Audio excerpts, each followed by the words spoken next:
Okay, today we're going to be doing quarantine paella. Trying to utilize stuff that you already just have in the house.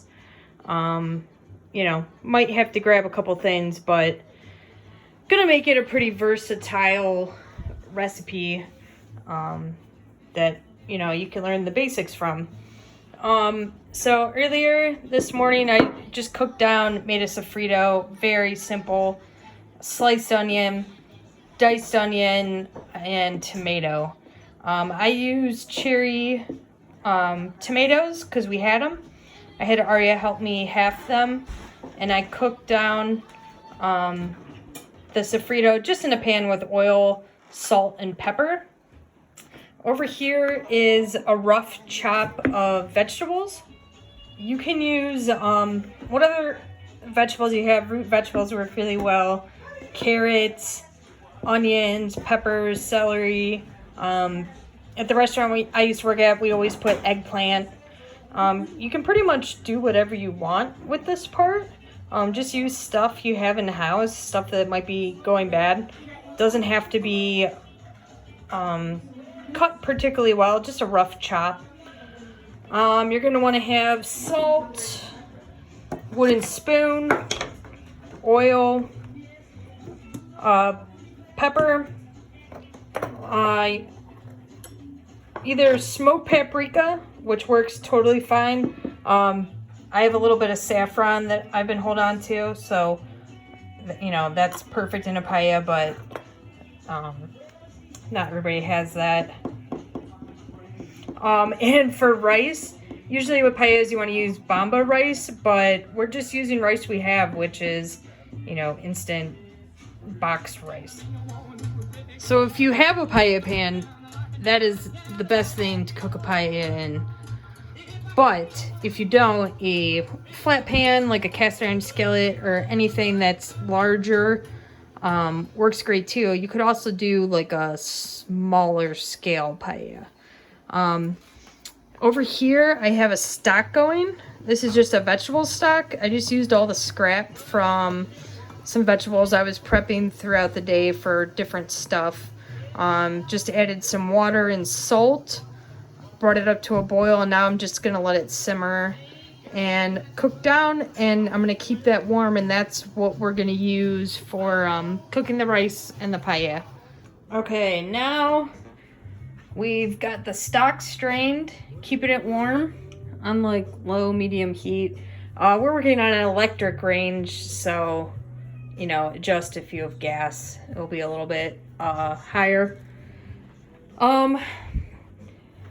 Something that's awesome to go with paella is aioli. So we're gonna do a garlic aioli just because we could just use mayo and garlic, but we're kind of low on mayo. We've been doing a lot of sandwiches, chicken salad, so pretty simple to make our own. Gonna put about 5 or 6 garlic cloves into our blender. Then 1 tablespoon of Dijon.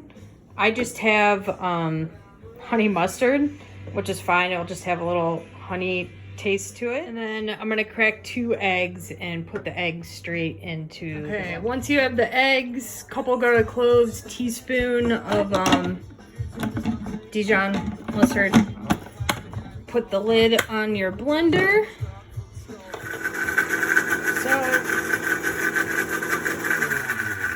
What we're gonna do then is blend that all together, and then on a medium to high speed, you're gonna slowly pour the oil, and it's gonna cause the aioli to emulsify and thicken.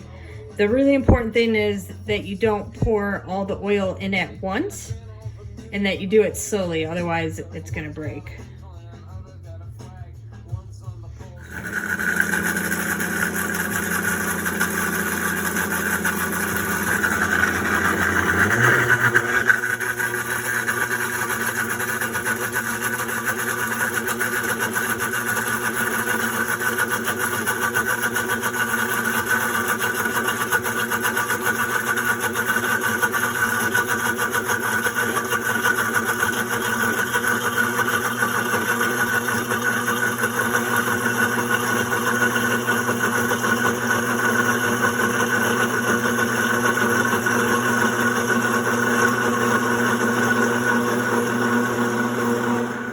can kind of hear, you know when it's fully emulsified. It changes the sound.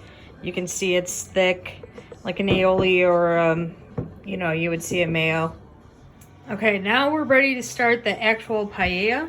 We've got our stock here with a ladle or spoon to get it out. We've got salt and pepper. We have our oil. And then the rest of our ingredients we have behind us. So what you want to do now is heat up the pan. You want to make sure the pan is hot. You can just put your hand over it to feel the heat. So traditionally, paellas have, you would start with chorizo, then add the vegetables, and then you could put a, you know, grilled chicken on top. You can have seafood, you could have clams, you can do mussels. There's all different kinds. I've done 100% vegetarian and vegan, all the way to straight seafood and squid ink. Today, with what we have in our house, we're going to do a vegetable and seafood paella. We always keep frozen seafood if we can in the freezer, mussels, shrimp, etc. So we are going to be doing mussels and shrimp. So to get started, we have the pan hot. Okay, so what we're going to do now is add a little bit of oil.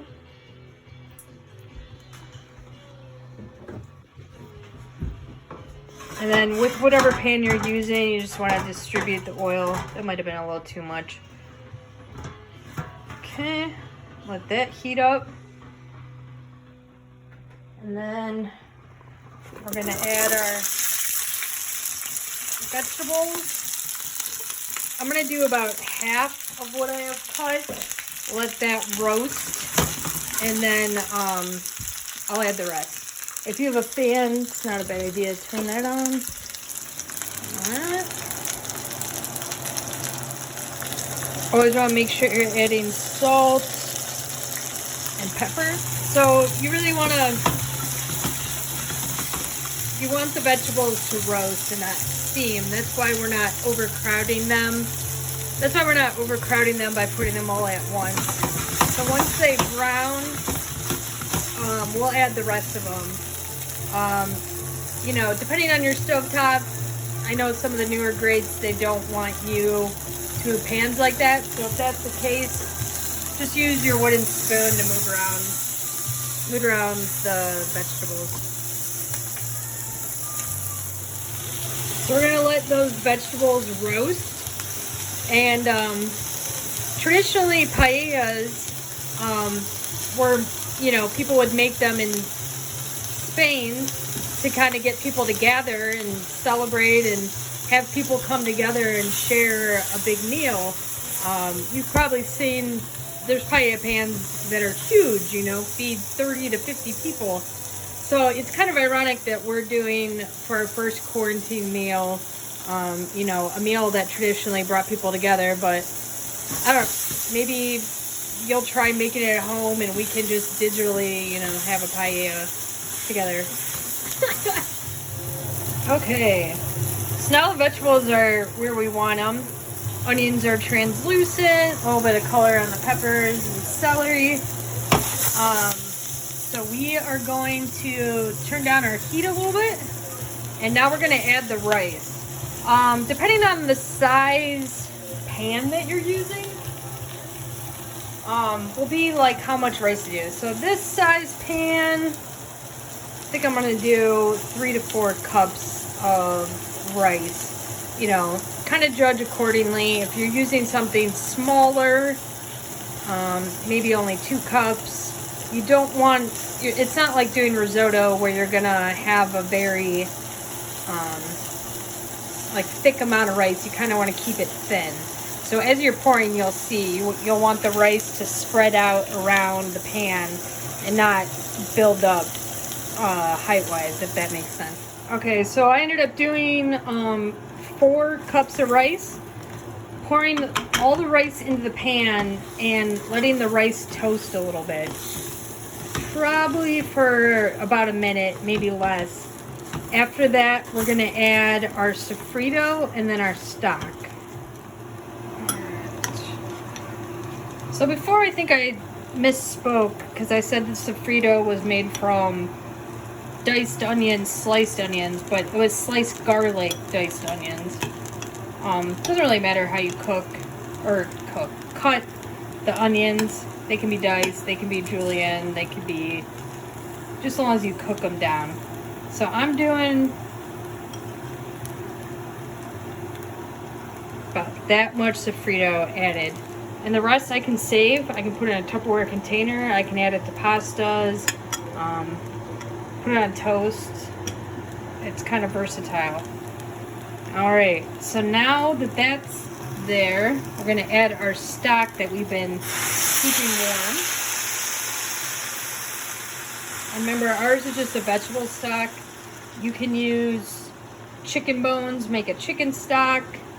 You can just use store-bought stock if you have some vegetable, chicken, seafood.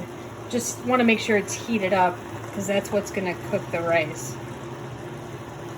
So we want our stock to kind of cover the paella, and you'll see it's starting to boil. And you want to just smooth everything out, mix it around, and then have it flatten. And this is what's going to start to cook the rice.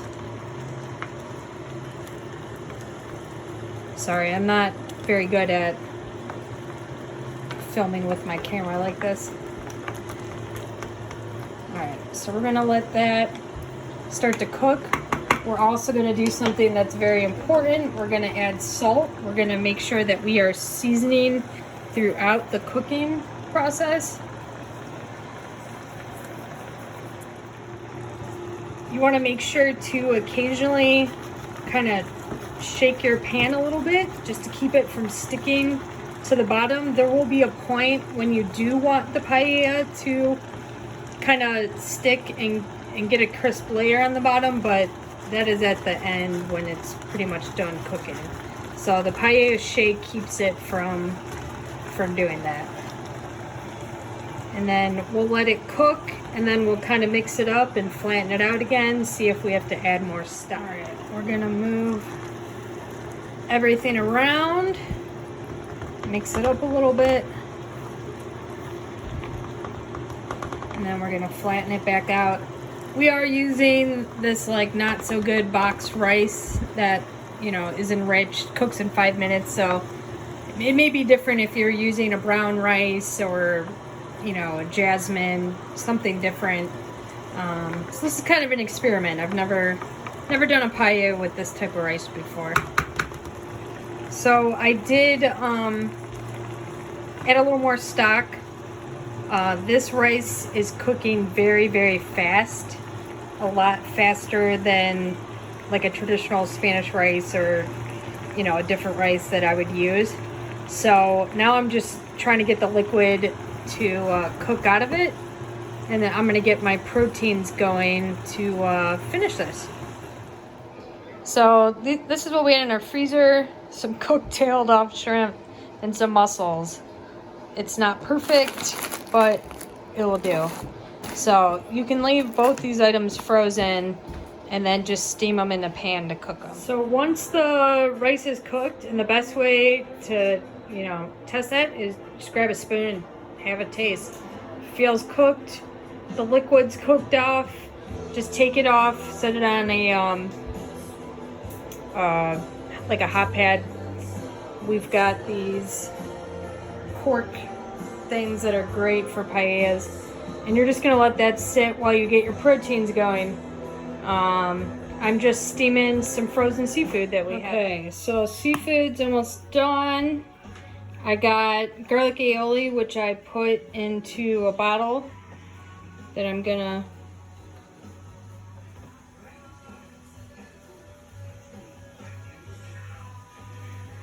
and a good thing to do is save your old bottles, ketchup bottles, whatever, mayonnaise bottles. This was like a barbecue sauce bottle from a catering place.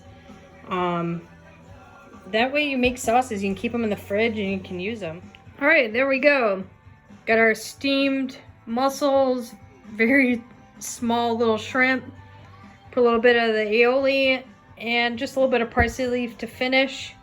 And like I said, if you want a grilled chicken, pretty much whatever you want to put on top, it's fair game. You know, grab your family, whoever's staying with you in the quarantine, get a glass of wine or, you know, soda, whatever, and, you know, share the meal. If you guys end up making a paella, I'd love to see your photos and videos. Send them to me or tag me. All right, everybody stay safe.